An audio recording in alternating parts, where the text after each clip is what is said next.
예, 반갑습니다. 사랑합니다. 축복합니다. 한 번 더 할까요? 옆 사람에게 하나님은 당신을 사랑하십니다. 하나님은 당신을 사랑하십니다. 대답하십시오. 각자. 저도 하나님을 사랑합니다. 아이, 소리 내서 하라는 것은 아니었는데, 어쨌든 우리가 매일매일 살다 보면 우리의 인생이 다운될 수도 있고요. 또 때로는 또 기쁜 그런 우리의 인생일 수도 있습니다. 언제나 우리의 인생은 뭐 이렇게 곡선을 그리면서 우리가 살아갈 수 있죠.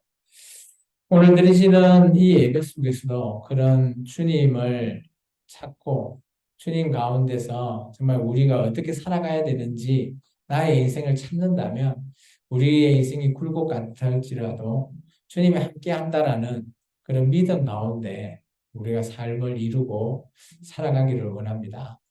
오늘 말씀의 주제를 제가 제목을 이렇게 잡아봤습니다. 회개를 기대하시는 하나님. 하나님께서는 우리가 회개하기를 기대하신다라는 표현을 썼어요. 회개는 누가 하죠? 바로 저와 여러분이 하는 겁니다. 우리가 죄인이기에 하나님 앞에 죄를 자복하고 하나님 앞에 이제는 더 이상 그런 죄를 짓지 않도록 결단하면서 하나님께 은혜를 구하는 그런 것을 우리가 회개라고 하죠. 회개는 우리가 이 땅에 살아있을 때만 누릴 수 있는 특권입니다. 하나님의 자녀로서 누릴 수 있는 가장 큰 특권이죠. 하나님께서는 우리의 모든 죄를 다 아십니다. 그렇기 때문에 우리가 회개를 한다는 것은 우리의 죄를 사하여 주시는 그런 것 또한 여기서 사한다라는 것이 죄를 없애게 해준다는 게 아니라요. 죄를 덮어주신다라고 생각하시면 됩니다. 이게 우리는 죄를 지을 수밖에 없는 그런 정말 인간이기 때문에 아무리 우리가 선하게 착하게 산다라고 할지언정 우리도 알게 모르게 짓는 죄들도 있고요. 또 알고 있으면서도 상황이 어쩔 수 없어서 짓는 그런 죄도 있습니다. 그런 상황에서 우리가 계속 죄가 누적되고 쌓여간다라고 생각해 보십시오. 언젠가는 우리가 이 땅에서 죽고 하나님을 만나는 그 뵙는 날이 있을 때 하나님께서 우리의 생명책을 쭉 열어보시고 너 이랬네 이렇게 했네 뭐 죄가 너무 많아야 라고 말한다면 우리가 얼마나 부끄러울까요? 하나님 앞에. 근데 하나님께서는 우리의 그 생명책에 모든 것들이 다 기록되어 있다라고 계시록에서 말하고 있습니다. 우리는 너무 부끄러울 거예요. 그죠?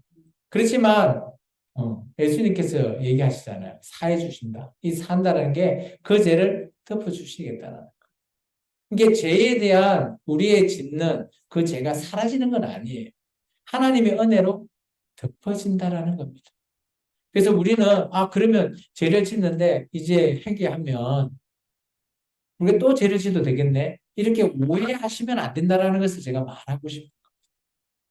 우리는 하나님의 귀하신 은혜 가운데 언제나 회개하고 하나님께서 그런 회개에 우리의 죄를 덮어주시면 내가 어떻게 살아야 될까요? 이제는 그 죄를 안 지으려고 발버둥 치면서 살아야 되지 않겠습니까? 그리고 하나님이 원하는 선한 일을 이루면서 살려고 노력해야 되지 않겠습니까? 하나님이 원하는 진정한 뜻은 저는 거기에 담겨 있다라고 봅니다. 오늘 예레미야 26장은 예레미야 선지자의 말씀을 전했을 때 그걸 듣고 있는 많은 백성들, 뭐 지위가 높으신 분들도 있고 일반 백성들도 있습니다. 모든 사람 앞에서 예레미야가 말씀을 선포하죠. 그런 선포 과정에서 그 백성들에게 하나님의 뜻을 전하는 그런 부분을 오늘 예레미야 26장에서 말하고 있습니다. 그리고 말씀을 한번 볼까요? 우리가 좀 전에 보시면 이 당시가 여호야김이라고 하는 왕이 다스리기 시작한 때 이게 원년이죠. 이 여호야김은 요시아의 아들인데 하나님의 평가는 이렇습니다. 악한 왕. 자기 아버지의 뜻을 따라 정직한 왕이 아니라 하나님은 악한 왕으로 평가하고 있습니다. 그런 왕의 시대에 예레미야가 하나님의 성전에 있는 뜰에 서서 외치죠. 근데 놀랍게도 여기 보면 성전에 와서 예배하는 자들이 있다라는 거죠. 이거는 이제 우리식으로 번역을 했기 때문에 이렇게 예배한다. 근데 이제 이 내용은 틀리지는 않습니다. 그러면 이 당시 상황으로 옮겨보면 그들에게는 제사를 드리는 자, 이렇게 표현한 게 맞죠. 오늘 우리는 예배 드리는 자가 맞습니다. 그런 자 앞에서 오늘 얘기합니다. 그죠? 3절부터 그죠? 4절, 5절이 바로 하나님의 메시지죠.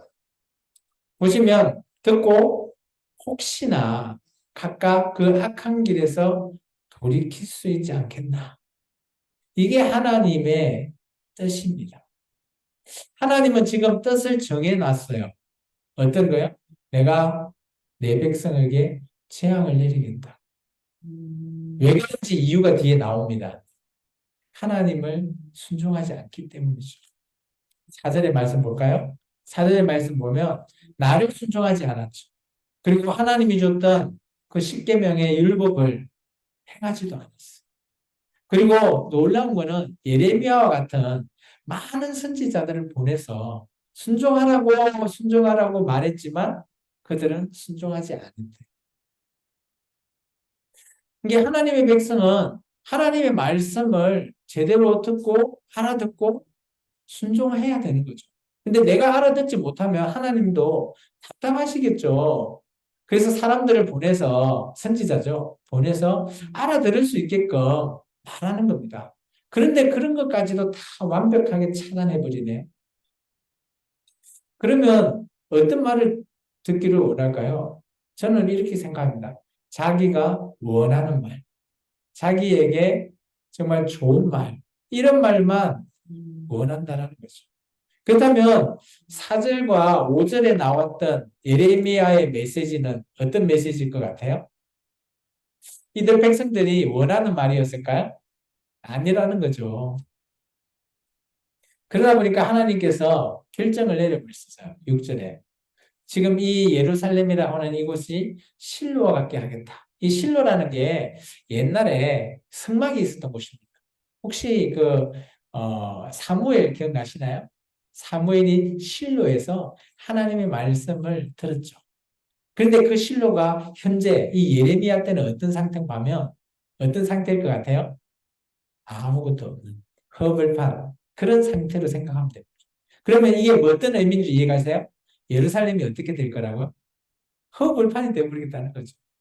말 그대로 이제 멸망당하고 그리고 또 놀라운 거는 모든 민족이 이 성을 보고 저주거리가 된다. 우리 이런 말 쓰잖아요. 그죠? 뭐, 뭐라고 하죠? 안주거리가 된다? 술 마실 때 안주거리가 되는 그런 성이 되겠다라는 거죠. 이 메시지를 들은 백성들이 어떨까요? 듣기 좋겠습니까? 듣기 싫을까요? 좀 공감이 안 되죠? 제가 공감되는 얘기를 한번 해볼까요? 오늘 교회에 이런 식으로 말씀을 선포한다라고 한번 해보겠습니다. 가정하겠습니다. 이런 것들은 이러시면 안 되죠. 앞에 나와서 목사님이 여러분에게 얘기합니다. 여러분의 행위를 한번 되돌아보십시오. 오늘 하나님께서 여러분이 제대로 안 하니까 기도도 안 하고 말씀도 안 들으니까 하나님이 오늘 이 교회에 그냥 없애버린답니다. 이런 말을 목사가 얘기할 때 어떤 반응입니까? 여러분 반응은. 저 목사 뭐야? 아무리 하나님 메시지인데 하나님 메시지가 왜 저래? 그러지 않을까요? 나아가서 백성들이 성도들이 모여서 저 목사 쫓아내자. 그래서 한국 교회에 쫓겨난 목사들도 많이 있습니다. 물론 그런 메시지를 전해서 쫓겨나지는 않겠지만 그런 형태로 탄압을 해버리죠. 오늘 보시면 7절에 그 뒤에 보십시오. 대상, 제사장들, 선지자들, 그리고 모든 백성이 다 이 메시지를 들었어요. 그러면 모든 백성은 그냥 일반 백성이고요. 제사장과 선지자들은 어때요? 지도자들이잖아요. 지도자들까지 이 메시지를 다 들었죠. 그래서 이 메시지를 들어서 뭘 했다고요? 오늘 예레미야 말씀을 마치니까 우리가 8절 그 마침에 다음부터 같이 한번 읽어볼까요?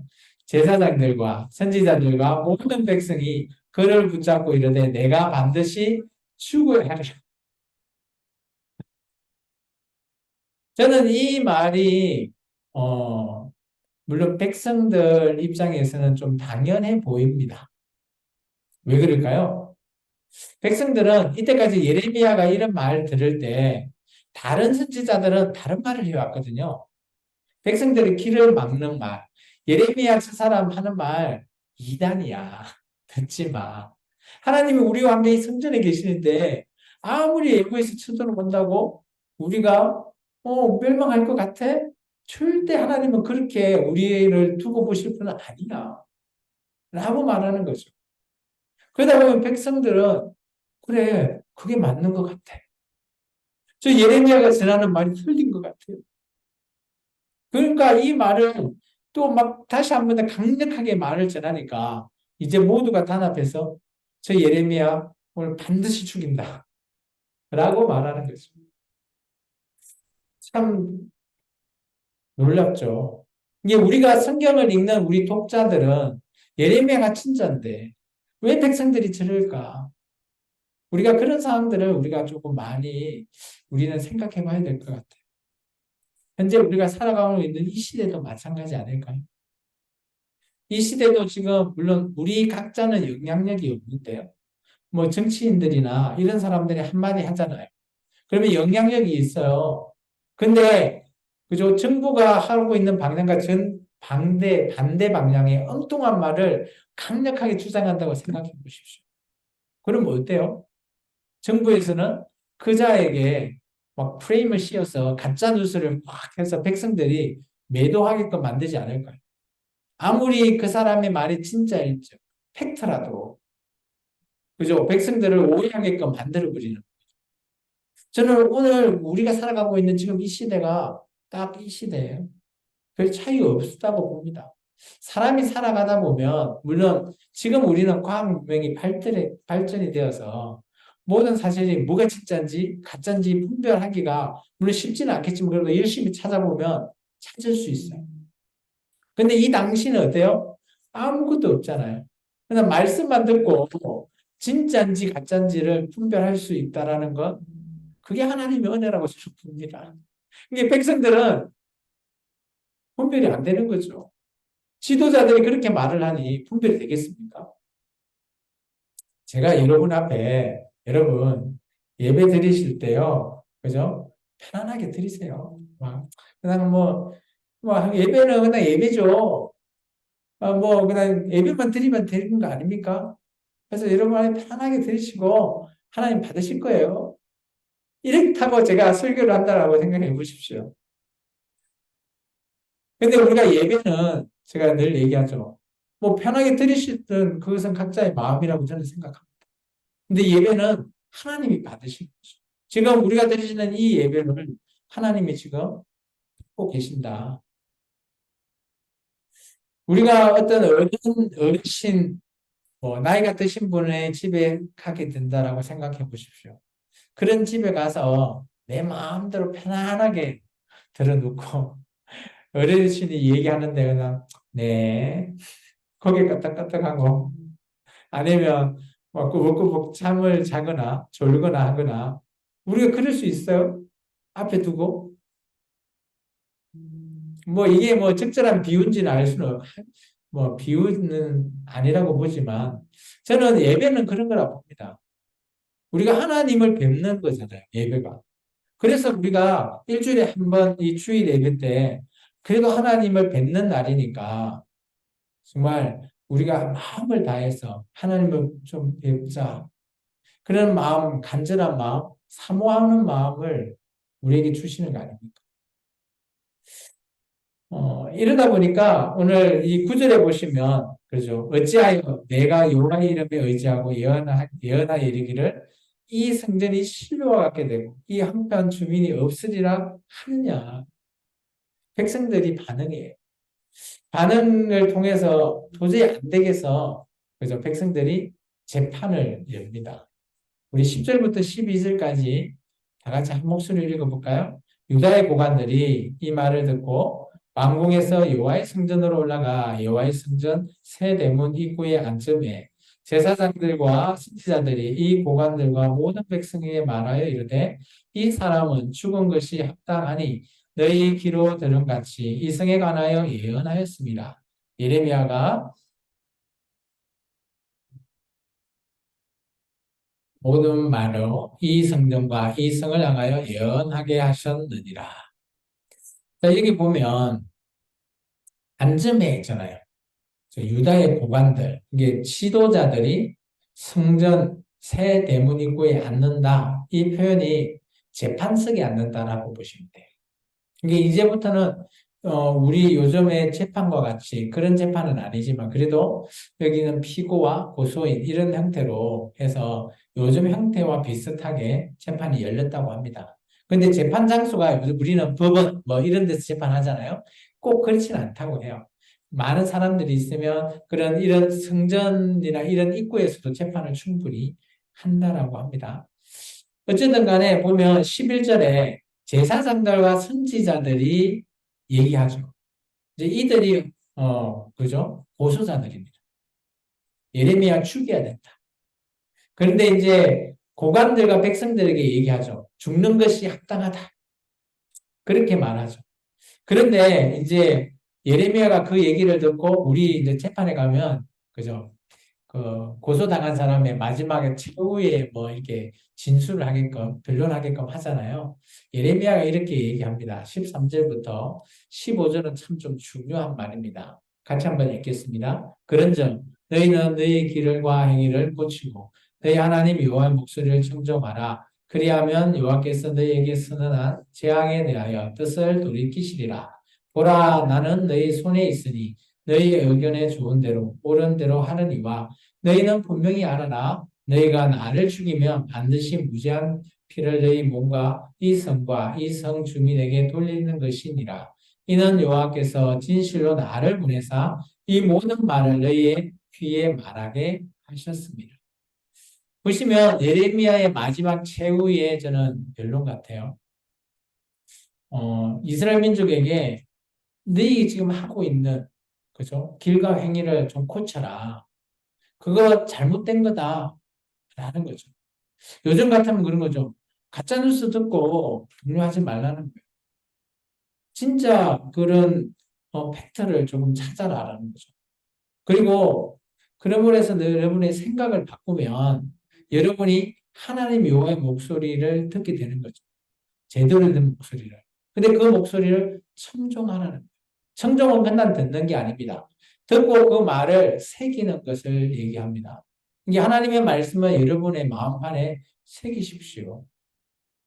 그리고 그리하면 이 두 가지만 하더라도 여러분은 하나님이 지금 재앙을 이 성에 선포한다라고 아까 신뢰와 같게 하고 그저 저주거리가 되게 했다잖아요.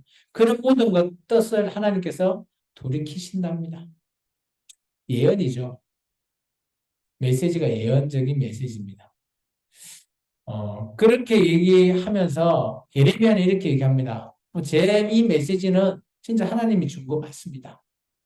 따라서 여러분의 손에 저를 죽이든 말든 여러분이 원하는 대로 그냥 행하세요. 저는 상관없습니다. 순교를 각오합니다. 그러면서 한 가지 더 얘기해줘.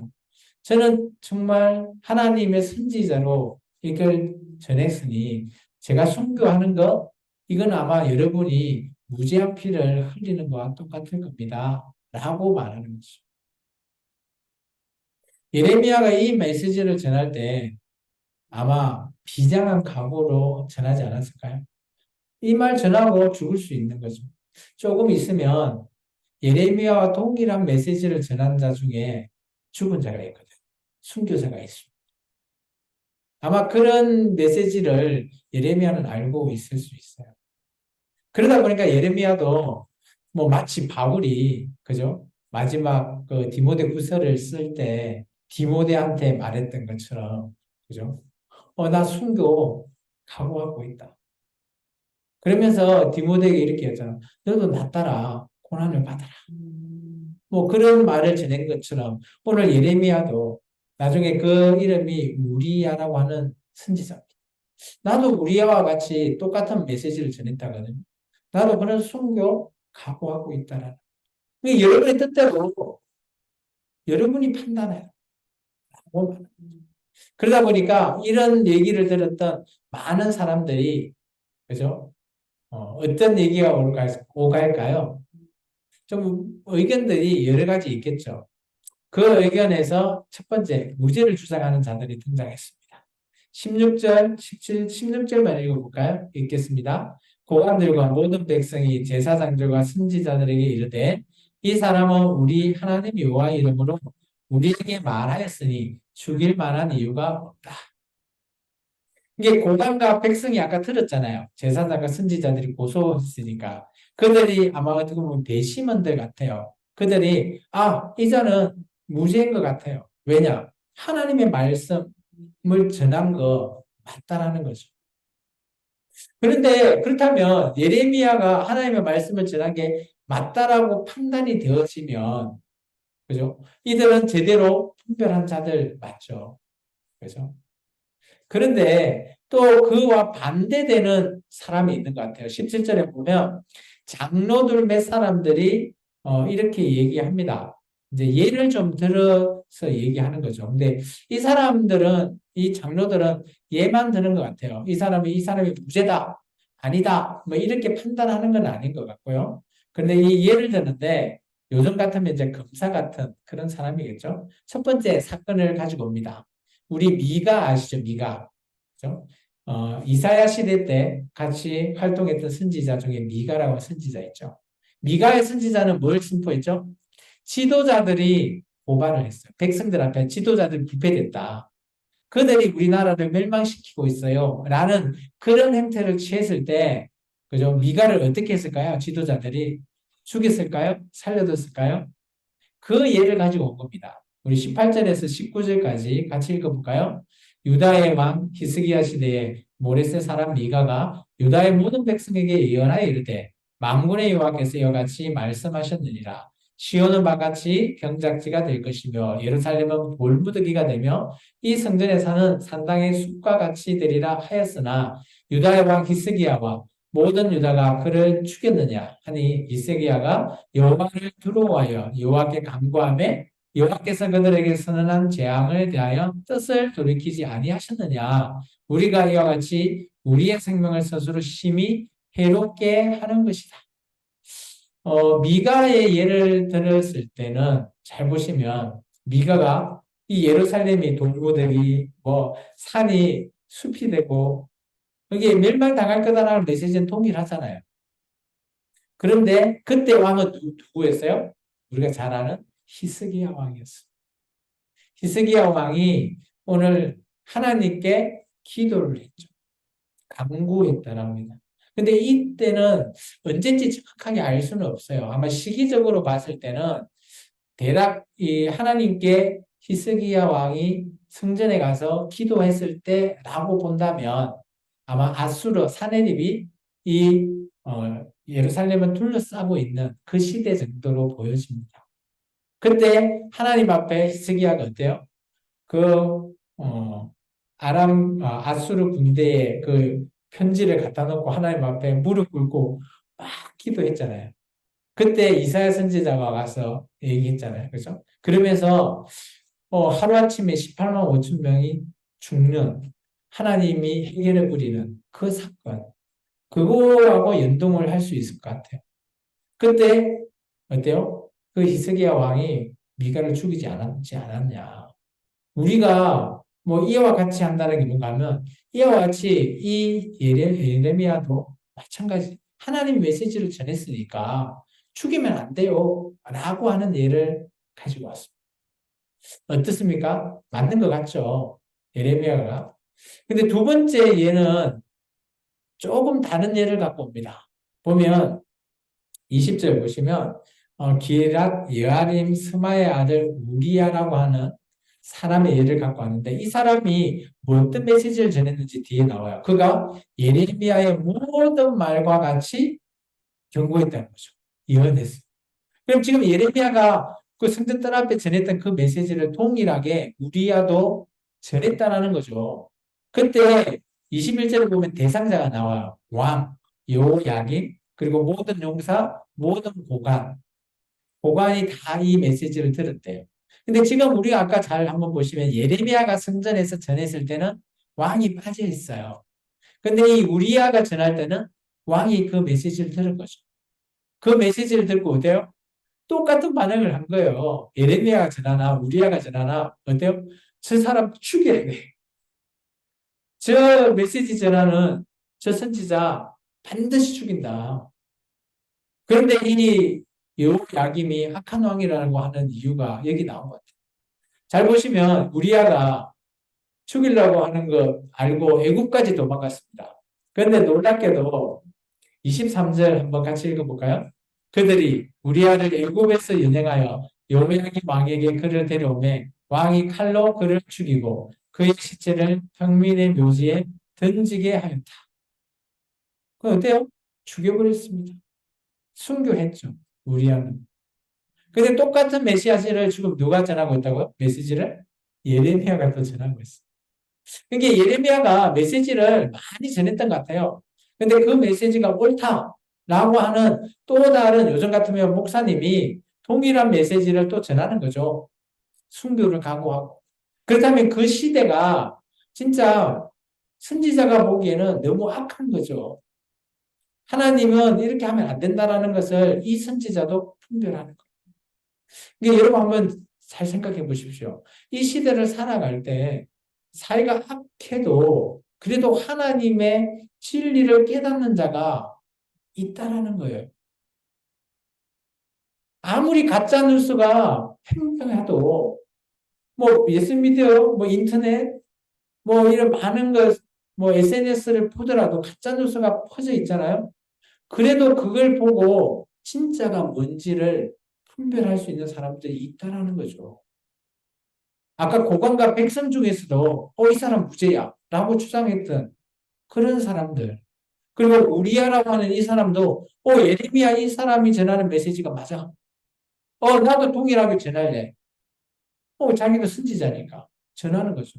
오늘 같으면 목회자가 하나님 메시지를 전했어요. 그러면 그 메시지를 전한 또 다른 목회자가 그 사람이 얘기가 맞는 것 같아 라고 해서 자기도 전하는 거죠. 메시지가 같으니까. 그럴 때 누구는 죽고 누구는 산 거죠. 근데 이거를 우리가 뭐 메시지를 전했는데 누구는 죽고 누구는 살았네. 이렇게 우리가 보는 게 아니에요. 이것은 그죠? 저는 이렇게 생각합니다. 우리가 뭐 메시지를 전해서 순교할 수도 있고요. 메시지를 전했는데 살아서 계속해서 메시지를 전하는 선지자 사명을 할 수 있다고 봐요. 6.25 때 이런 사례를 제가 몇 번 드렸는데 6.25 사건 때 정말 기독교가 박해를 많이 받았어요. 저 얼마 전에 저 염산이라고 하는 곳에 염산교회가 있거든요.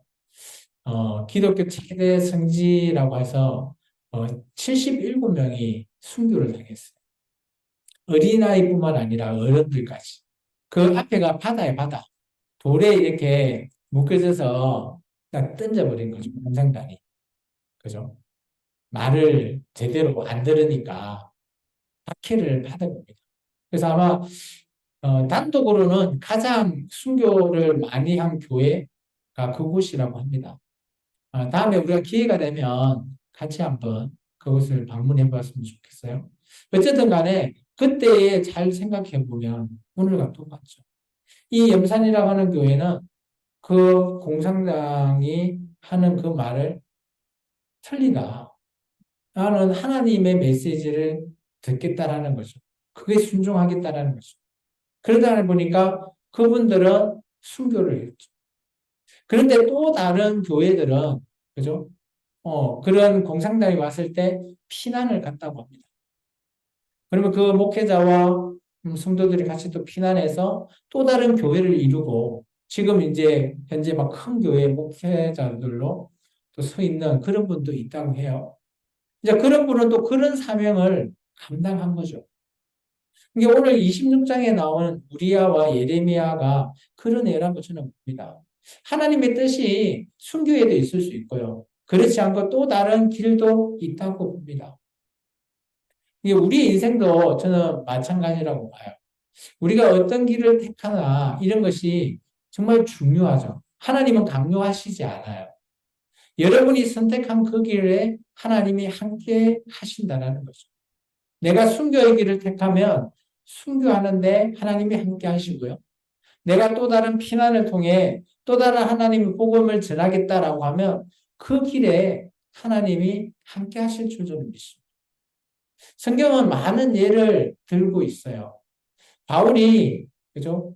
2차 전도 여행 끝나갈 때 연보를 가지고 예루살렘으로 가져가려고 하는데 성령님이 나타나서 가지 마. 가면 너 박해받아. 핍박받을 거야. 그때 바울은 이렇게 결단했어요. 핍박받더라도 가겠다. 물론 거기 가게 돼서 그 이후에 사는이라고 하는 재판을 가정을 받으면서 핍박을 받았을 겁니다.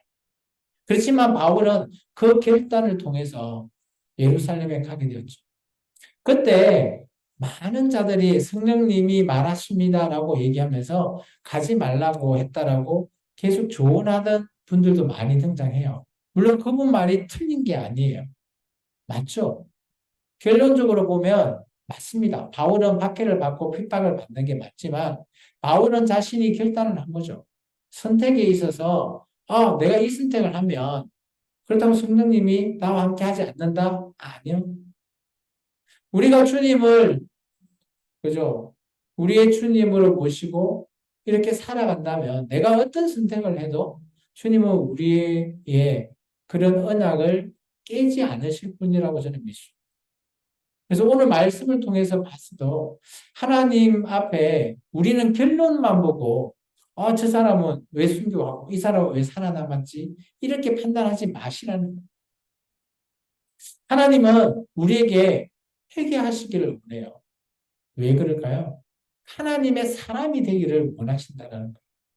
그 하나님의 사람은 내가 그냥 기독교인이다, 교회 다닌다로 끝나는 게 아니라 하나님이 뭘 원하시는지, 하나님의 뜻이 무엇인지를 하나님이 원하신다는. 그래서 우리는 하나님의 그 뜻이 무엇인지를 좀 헤아렸으면 좋겠습니다.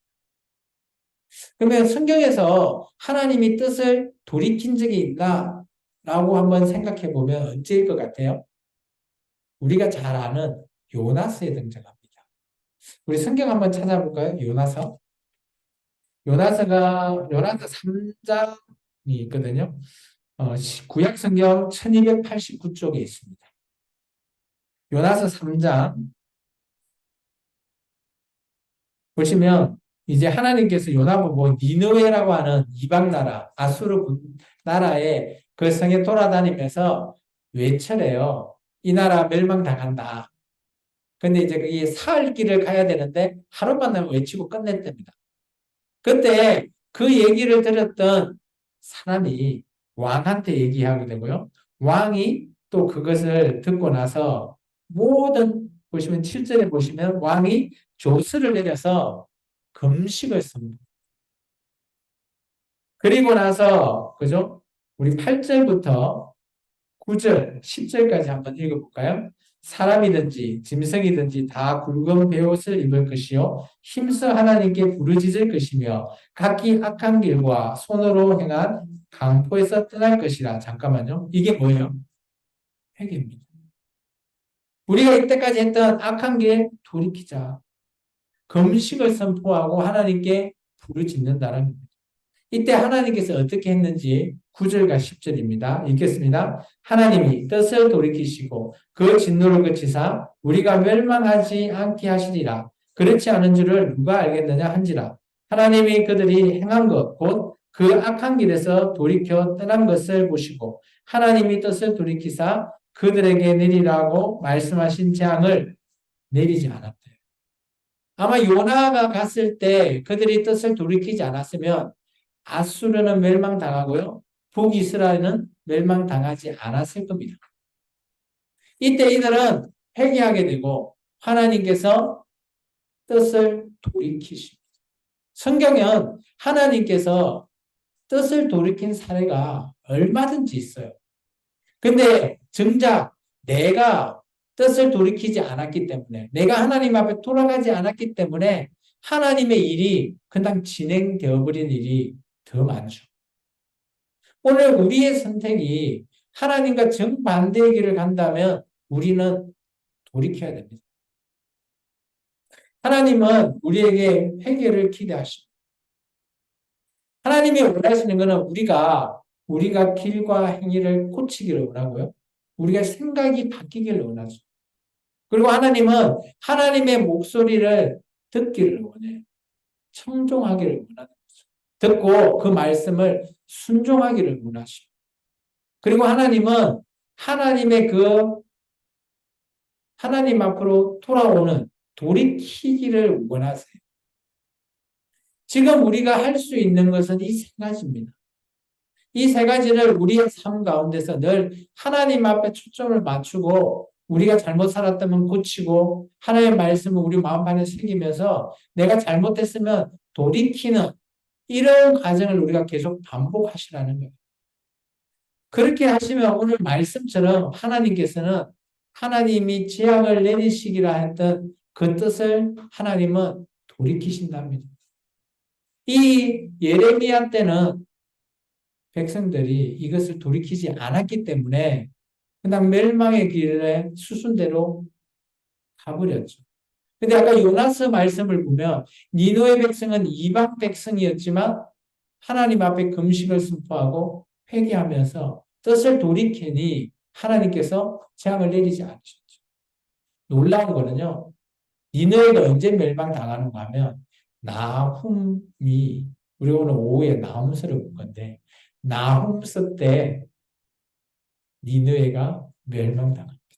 아수르가 멸망당하죠.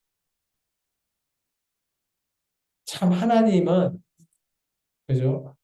하나님의 일을 하실 때 주저하지는 않으시는데 정말 중요한 거는 우리 인간이 그 가운데 어떻게 하나에 따라서 하나님이 돌이키실 때도 있고요. 돌이키지 않을 때도 있다라는 거예요. 그렇다면 정말 중요한 거는 내가 하나님의 뜻대로 하나님의 말씀대로 살아가고 있냐. 이게 중요한 거죠. 우리가 회개를 왜 하십니까?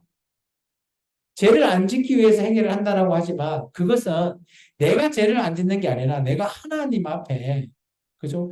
죄가 없음으로 말미암아 나아갈 수 있고 구원받기를 원하기 때문에 회개하는 거죠. 회개는 나를 위한 것이 우리라고 우리는 생각하는데 그게 아니에요. 이 회개는 그죠? 방법이죠. 구원에 이르는 방법. 회개하지 않으면 하나님 앞에 나아갈 수 없기 때문에 우리가 구원이 없는 거예요. 그래서 세상에 많은 사람들은 예수님을 믿지 않기 때문에 구원에 이를 수 있는 그 길이 열려 있지 않죠.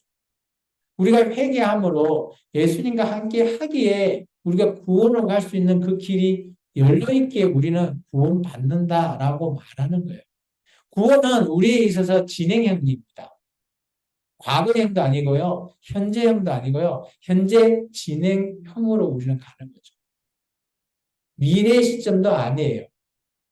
미래를 향해서, 구원을 향해서 현재 내가 진행하고 있는 현재 진행형이 우리의 구원이라고 보시면 됩니다. 오늘 이 말씀을 읽고 같이 갈까요? 같이 말씀을 읽겠습니다. 하나님은 자기 백성을 사랑하시기에 뜻을 돌이키신 분이십니다. 독생자를 주신 분이십니다. 이런 하나님을 사랑합시다. 오늘 하나님은 이런 분이시다. 우리가 잘 깨달으면 우리가 하나님을 사랑해야 될 이유가 보인다라는 겁니다. 기도하겠습니다. 사랑해 주님 감사합니다.